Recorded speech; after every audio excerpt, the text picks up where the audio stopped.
My name is Elizabeth, and welcome to our August workshop, Rewards and Consequences. So, what is your definition of discipline when you reflect on it? When you think of discipline, what are you thinking? When it comes to discipline within families, we usually hear punishment, spanking, grounding, withholding privileges. Discipline is usually seen in a negative light. However, research consistently indicates that discipline is more successful when it includes positivity. It's centered on teaching, earning rewards rather than punishment. So we want to make sure we're lifting our children up. Discipline is about teaching, it's not about harming or withholding. Consequences are not punishments. In most instances, a consequence should imply withholding an agreed upon reward. Here's an example.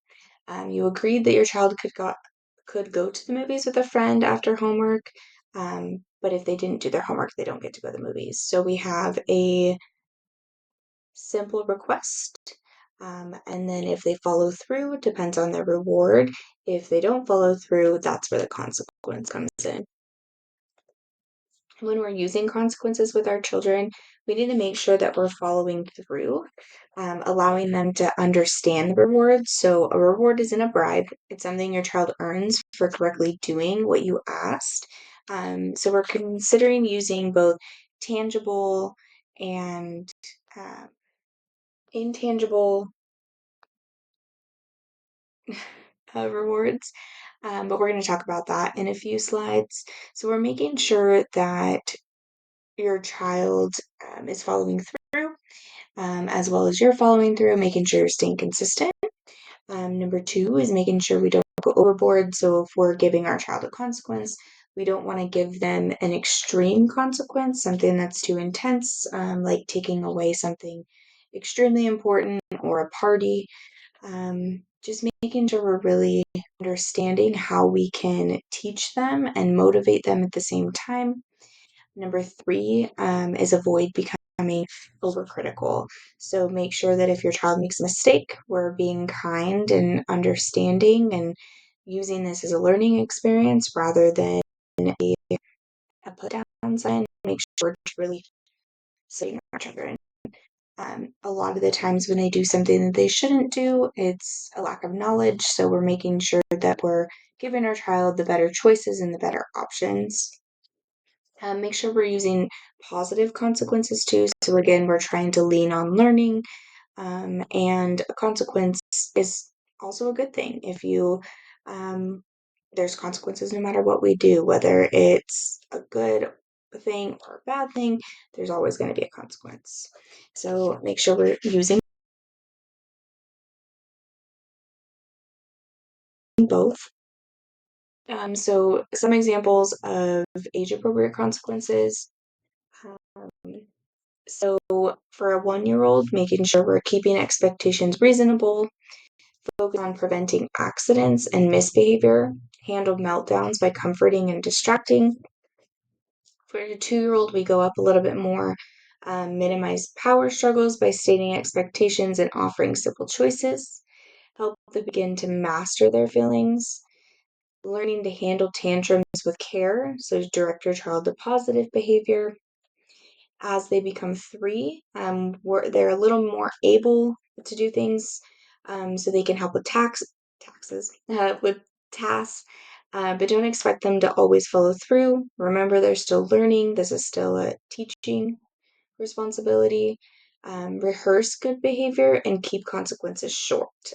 Children's brains, especially at 3, won't remember why they're in trouble if you have them sitting for 5 minutes. So just be realistic about the consequences, keeping them short for younger brains. Some age-appropriate consequences for 4 and up. So a 4-year-old, make sure we have plenty of time for choices, maybe rooms next to maybe ignore warnings, so we're not answering their whining, so that doesn't become something they do more often. realize that lies and cheating are normal at this age, and handle these situations calmly. So all children, we lie, right? So make sure that you understand it's just a part of growth and development, and we're going to continue to teach them what's right and wrong. At 5, make sure we're broadening their view on certain behaviors by evoking empathy. Try a behavior management system, such as a reward chart. Use limits to emphasize self control. For 6 to 7, encourage independent problem solving skills. Rely on short term rewards and frequent enforcements. Using praise to reward helpfulness. We're letting them know when we see them work hard. And when they do their own problem solving, we're encouraging them to continue doing that. 8 to 10, discuss their misbehaviors, especially for new problems, and set consequences together. And more grown-up approaches emphasize natural consequences and making amends. Um, okay, so we're going to talk a little bit about rewards.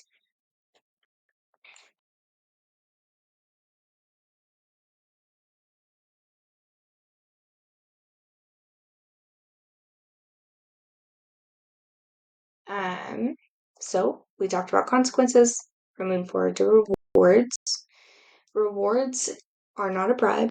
It's something your child earns for correctly doing what you asked, not to entice them to do what you asked. Just something to reward them for listening. And there's 2 types of rewards. So we have tangible and intangible rewards. A tangible reward would include something more physical, including stickers, small toys, treats. Could also be privileges like TV time, iPad time, helping choose what's for dinner, or earning points towards a special gift, depending on what your reward chart looks like. Then there's tangible rewards. So this includes more of affirmation, physical reward, including heartfelt thanks and acknowledgement. I liked how you listened today. You were a really good friend. Be careful not to overpraise. Kids can tell the difference between a very genuine compliment and an exaggerated one.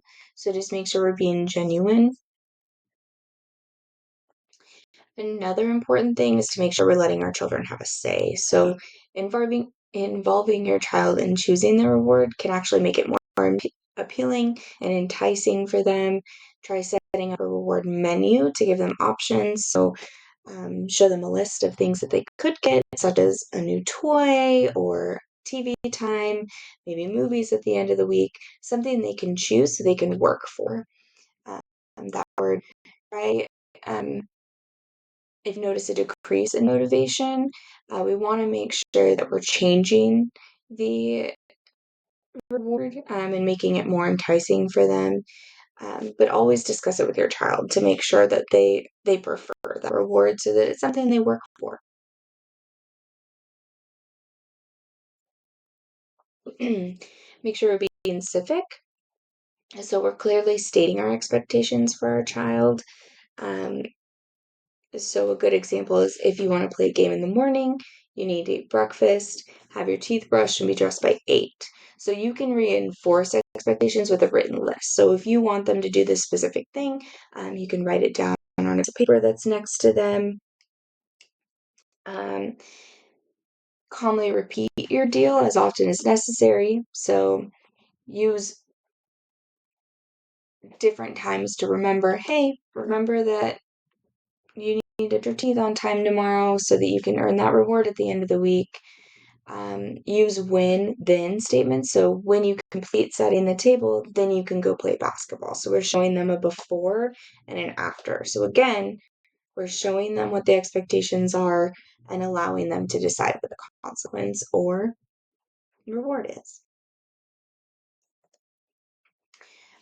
Another great way to help with rewards is consider using a behavior chart. So children can tick the corresponding box, and when they have successfully completed a task or improved their behavior, which helps you to record how their behavior is progressing. So many reward charts will have a box at the end of the highlight, and it'll highlight where the reward is. So make sure that there's a beginning. We're showing maybe what the task is or what the behavior is that we're trying to get. So make sure that every day, if they're doing better, they can check it off.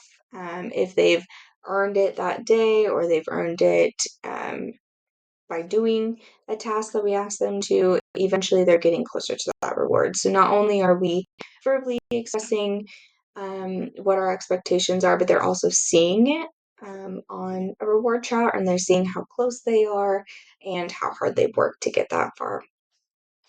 The beauty of reward charts is you can customize them to be whatever you want them to look like, and they can tailor to you and your children's needs.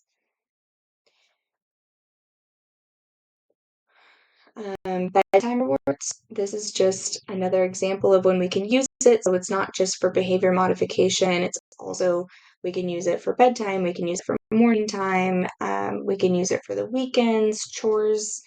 So reward charts are an easy way to motivate children to complete these tasks and behave well using a positive reinforcement system. So they're very simple to create and use, letting children know that they'll be rewarded for their efforts. And rewards can come in all shapes and sizes too. So they can be something as small as a sticker to going outside and playing on the structure or playing with a special friend. Whatever is easier for you guys and motivates your child's behavior.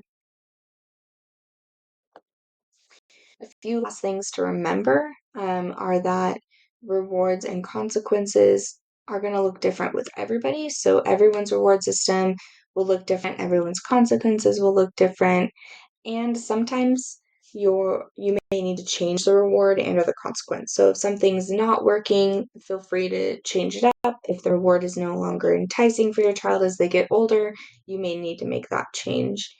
But the main point is to stay consistent. Make sure you're following through with the rewards and the consequences so your child knows that we have expectations and we have consequences. Also, just stick with it. None of this is going to come easy, but the more information, knowledge you have, the better it's going to be. So that's rewards and consequences.